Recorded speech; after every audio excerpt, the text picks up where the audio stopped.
My name is Emesh Fernando. Currently reside in Gloucester Township in New Jersey.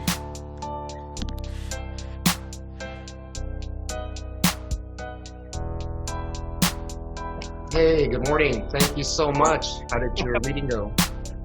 Uh, it's usual business every day, Yeah, 30, and then have these all calls that we have to take. So nice. The military life, bro.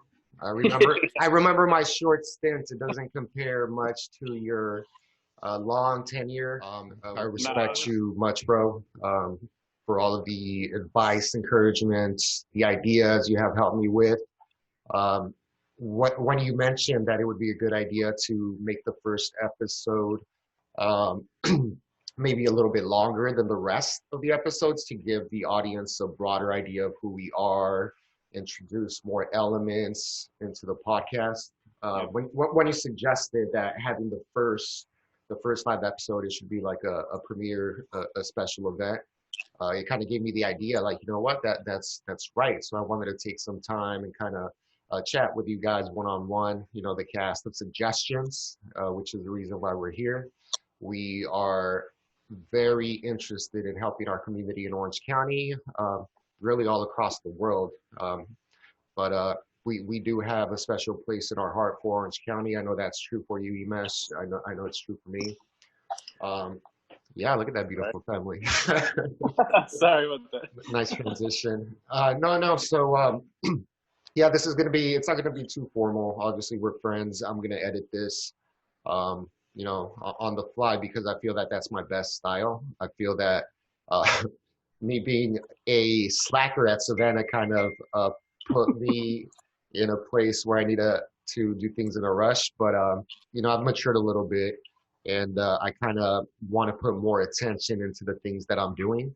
Um, with that being said, like I do want to dive a little bit deeper into your background, find out more about you, so that the audience could understand why I have such an affinity for you as a friend, and more importantly, as a person and at a human level. I think you've always been a steward of people, always trying to be their best advocate, and just how I mentioned where you were giving me very unadulterated, unfiltered advice with, like, I know that's your style because you want to make sure that your friends are polished and that whenever we're producing content, whether it's me on a podcast or creating your own content because you're a blogger, you're a writer, and we'll get more into that right now. But I know that for you, that's a very special thing, quality, uh, you know, making sure that you put your all in everything you do. That's why you've been a runner all your life. That's why you joined the Air Force. That's why you're raising a beautiful family.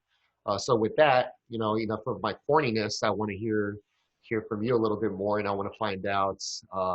You know, I already know your background, but can you just give the audience a little bit background about yourself? Your family, your career, what you're currently doing with the Air Force. I'm sure a lot of people are interested to get the behind the story from the man himself. Appreciate it. So first off, I appreciate you inviting me to be a part of this project. Definitely looking forward to Thank you, thank being you. able to contribute and hopefully inspire some minds to kind of look at certain situations that we're going to discuss outside of the box, right? Yeah, Instead of just hearing what we hear on TV and then taking it for its value at face value. yeah. So my name is Emesh, pronounced E-Mesh, just pretty easy, right? Um, Currently, I'm in New Jersey, but I basically want to say I grew up in Anaheim. Um, that's how we all met, Yeah, running track and competing at our high school and doing the things we did. So I definitely have a love for Orange County, a love for Anaheim, always will have.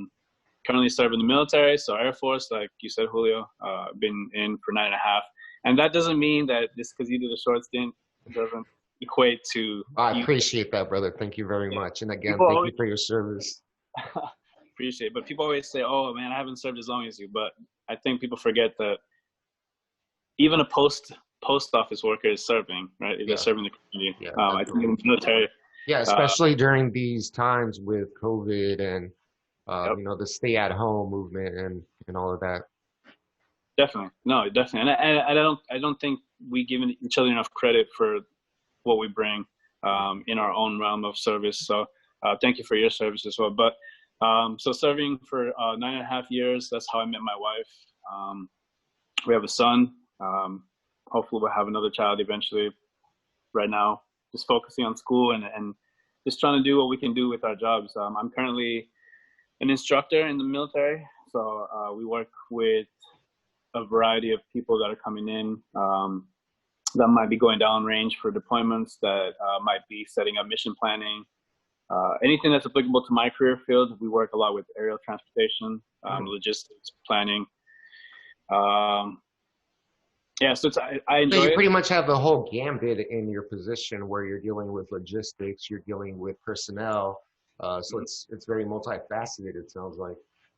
It is, and it's actually rewarding. I almost separated prior to this assignment, and because I want to teach on the outside as well. I found that over time, and I also coach track and field and cross country, as you know, and I've been coaching for a long time. But even in the military, I found that I'm always coaching someone or helping them, mentoring them. You kind of brought up a point about how I try to help my friends be polished. I don't know if I want to say I helped them be polished, but I like to see my friends succeed. I like to see my friends doing well. And when you invited me to be a part of this project, to me, I have to tread lightly and carefully because I don't want to overstep by saying the wrong thing.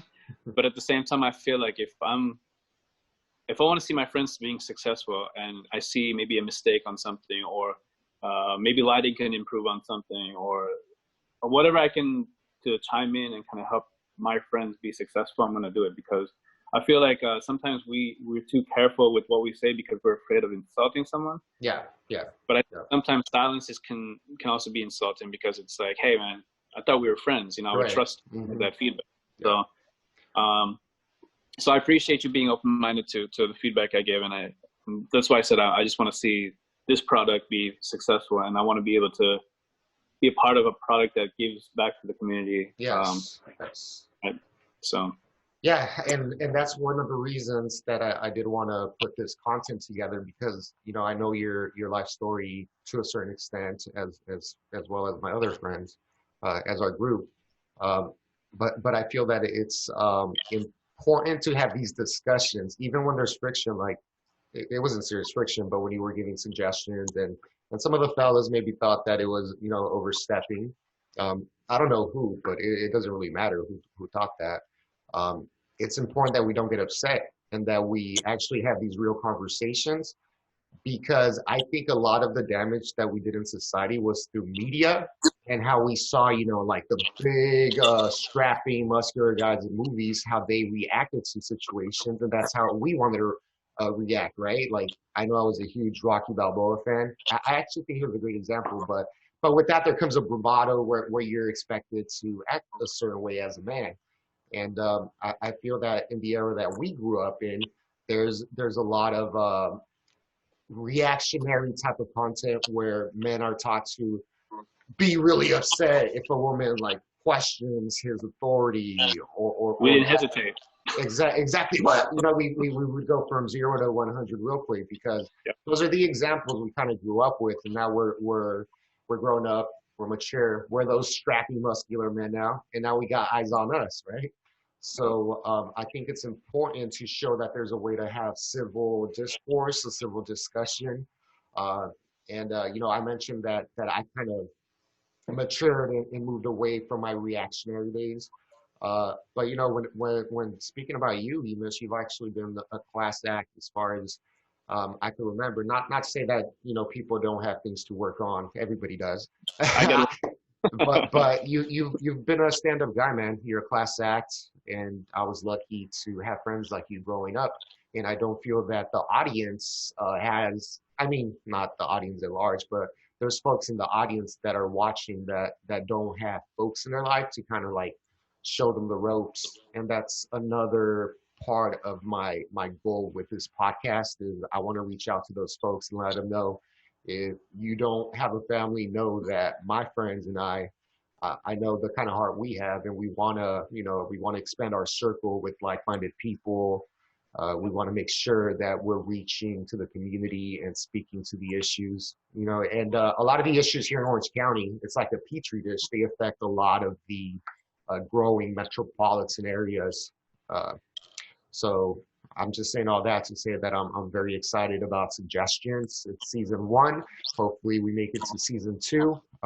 This is going to be like a pilot. It's the first time that any of us kind of take this on, but we're excited to do it for the audience. And Emesh, I want to give you some time to talk about your blog. You've been writing for quite a long time, ever since I remember, basically. So if you could just discuss a little bit about your blog and the plans that you have for it in the future, I would love to know what's going on with that. I'm sure the audience would too. Definitely appreciate it. So yeah, I write, and for the longest time I've actually been writing little pieces here and there. Sometimes they're thought-provoking, sometimes they're provoking, right? It's great content. Great content, yeah. Makes you think for sure. I try to make sure that what I write has some substance, because I think nowadays on social media you see something that gets like a billion likes, and it's somebody eating a pair of socks. I don't know why there's a million or likes. Or some Tide Pods. And it's like you'll see somebody who is speaking some wisdom, some truth, and really like getting to the heart of issues, and they have maybe 1,000 likes. Yeah. And so I'm not saying I'm writing for likes, because clearly I don't have a billion likes, but I think that if we put out substance or content, it's got to have some substance, something that can connect with the audience. Absolutely. To make you kind of think like, wait a minute, you have a point to this. I might not agree with you, but it's making me think a little differently, right? Mm-hmm. So even with my Facebook, my social media, you've seen, sometimes I'll post up things that kind of make me think. And a lot of times my writing comes from, I guess I try to look at things from an analytical, sometimes philosophical way, just kind of drawing from parallels from how I grew up and how I was raised, and lessons I've seen in the military and lessons I've seen as an athlete and a coach, and just being inspired to try to give back and motivate other people. Mm-hmm. So my current blog kind of happened by chance. I actually just started writing more or less I wanted to kind of give a legacy, pass a legacy on to my son. Yeah. So I actually started writing about my own life, because I think a lot of times when people pass on, we try to remember things from what we remembered, but there's all those unknowns of like, I wonder what they were doing at this age or that age. Yeah, yeah.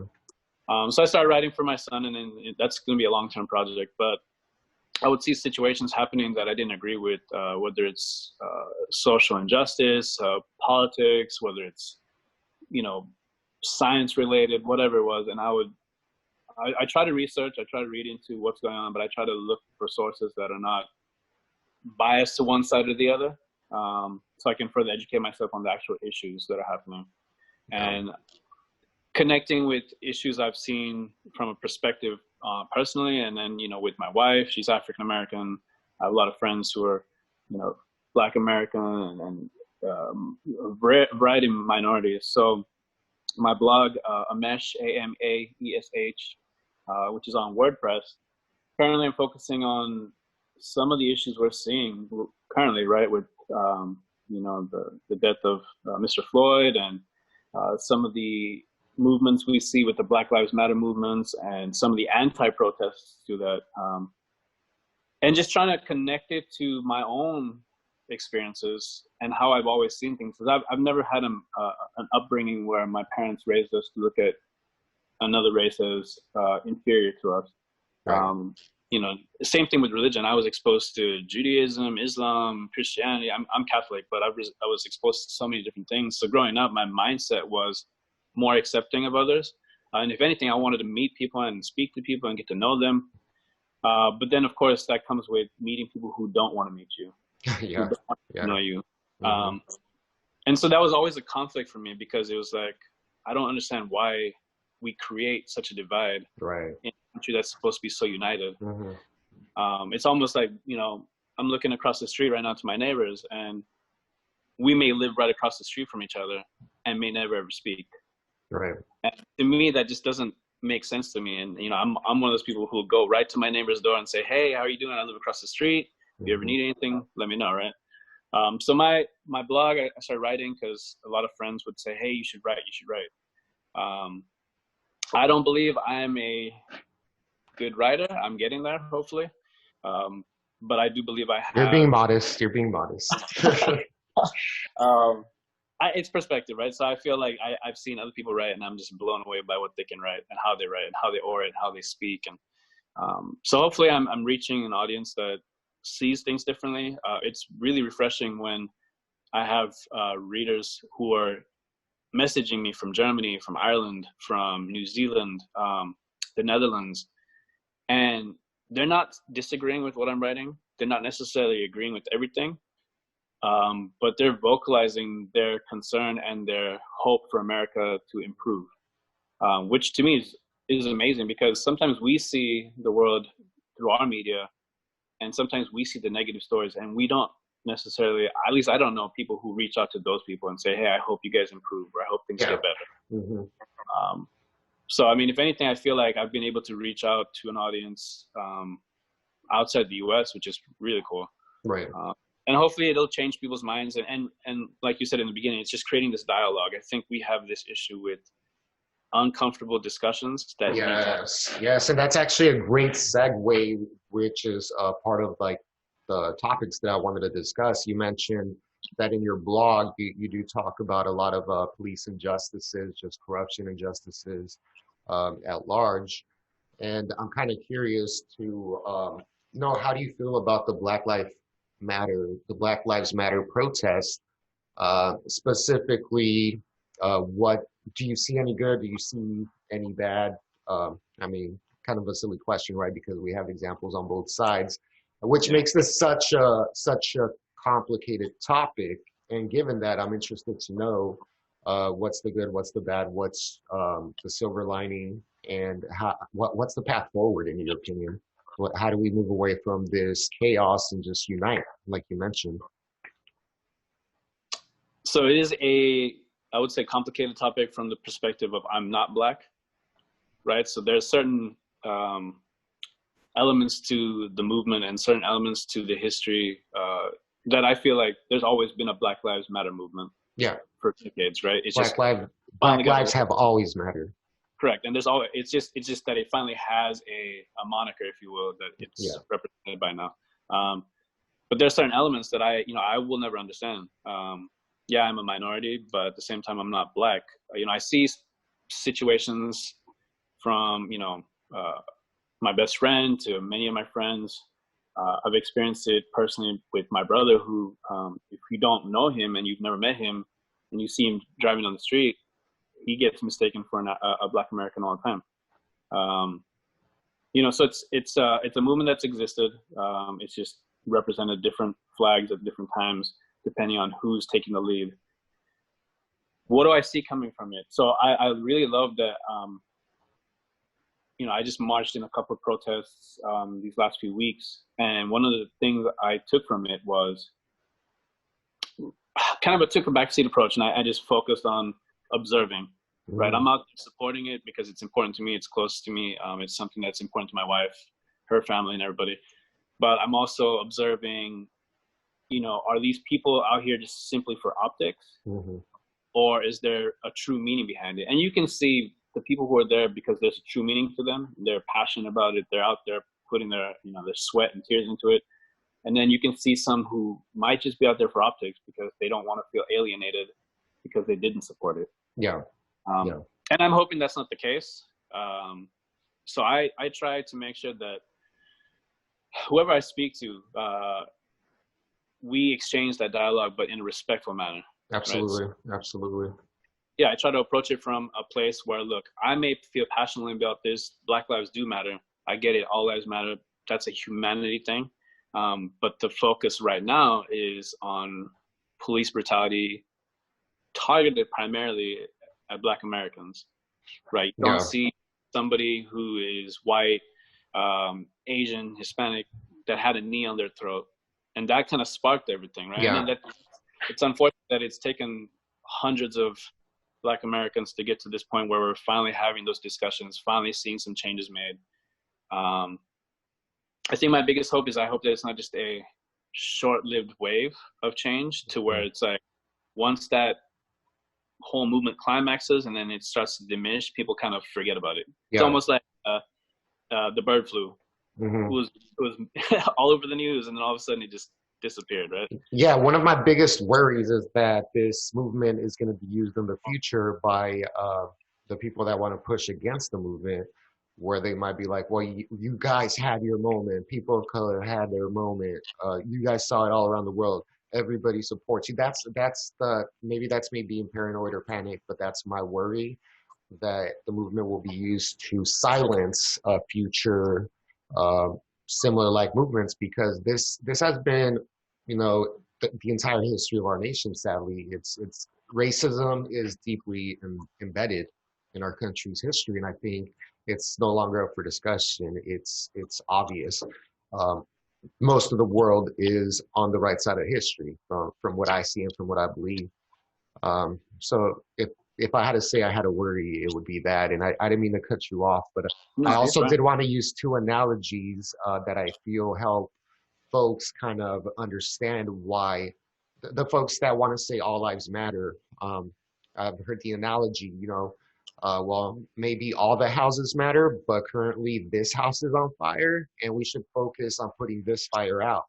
Uh, you I know, like it. the fire being the racism that people of color and mainly Black Americans experience in their day-to-day lives.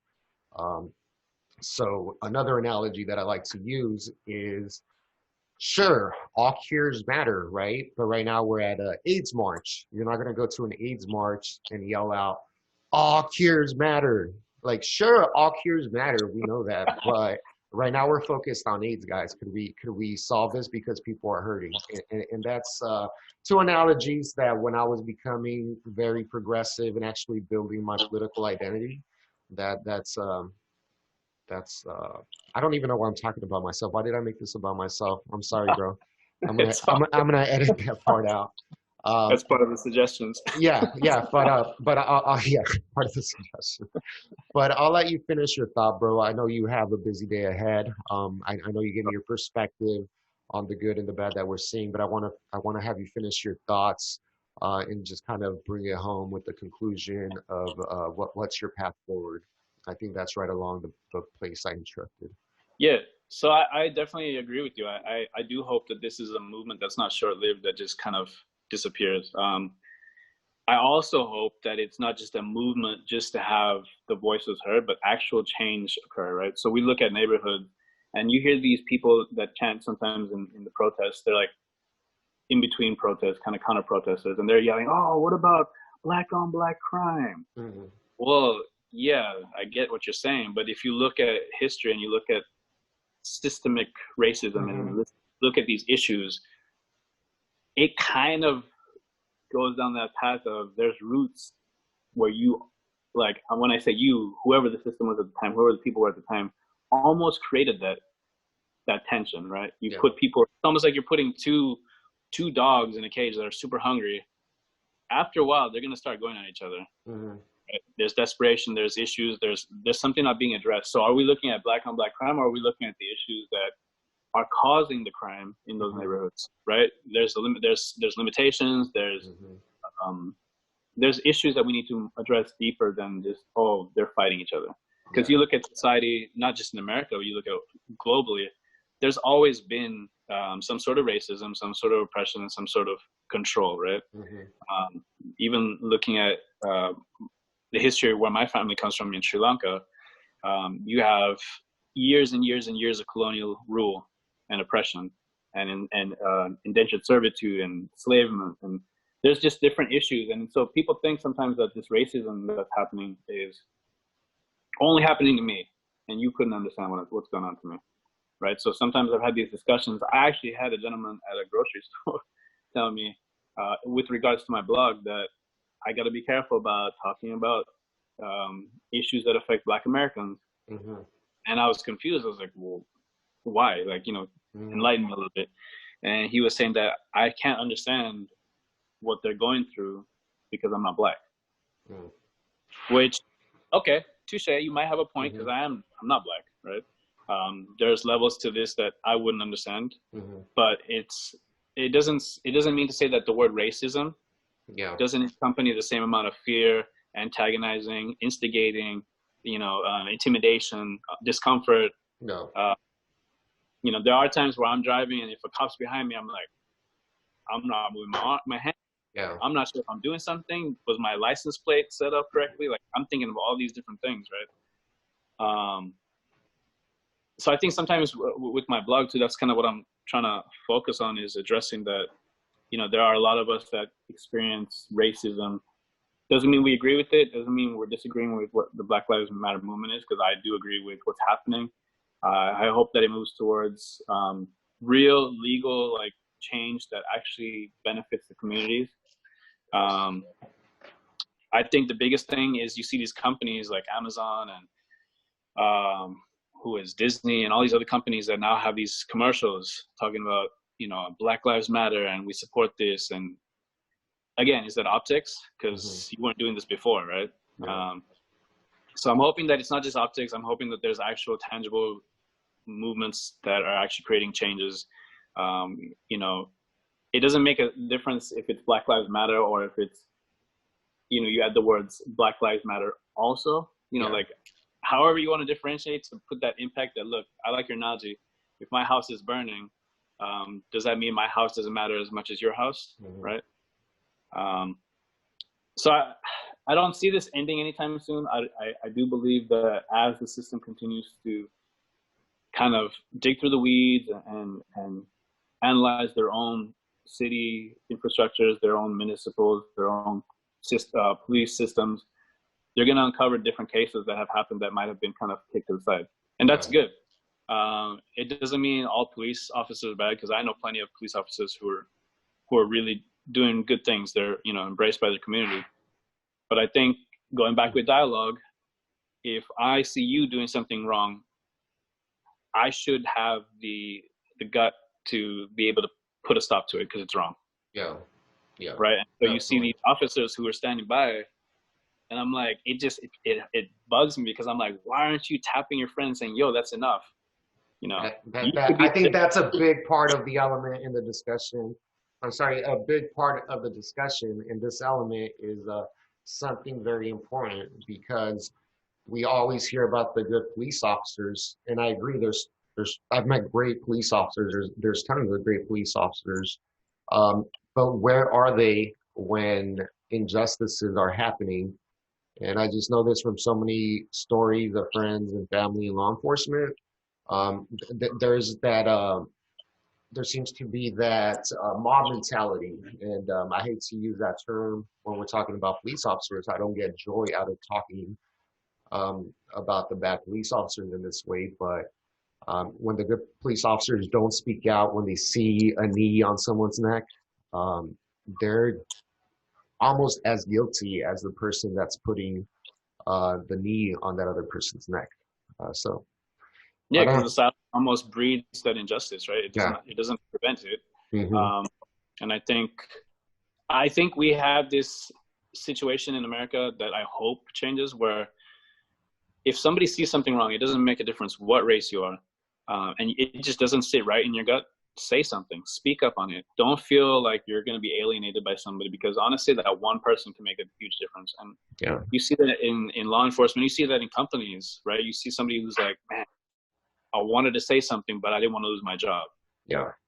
Right. Yeah. But if you had said something, it could have made a big difference, right? Exactly, man. And with that being said, man, thank you so much. I would love to keep talking and discussing these issues. Unfortunately, Zoom takes forever to convert the video at the end, the recording that we're doing. So we're going to have to wrap it up. But before we bounce, I wanted to actually play the little commercial for suggestions that you shared on your social media on Facebook. So we'll be out with that. I'm gonna go ahead and cut to that trailer now. Emesh, thanks again for your time. I know you're a busy man. Thank you. I look forward to the show. Suggestions, elevated discussion, multicolored lens, coming July 1st, this July 1st, 2020. Thanks again, Emesh, and you have a great rest of your day. You too, man. Thank you.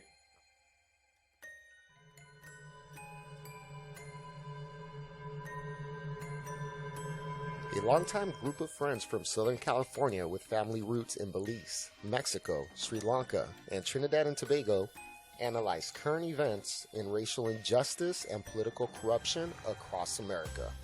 My name is Julio Castaneda, and I'm your host of the video podcast Suggestions, coming July 1st, 2020. I'm a community activist in Orange County, California that is committed to speaking truth to power and a former campaign surrogate for Senator Bernie Sanders. My wife Michelle and I live in Buena Park, California with our 5 dogs and 2 silky chickens. Join my friends and I on this weekly podcast where we present you with stories about injustices in America as we analyze the root causes and explore data-driven solutions.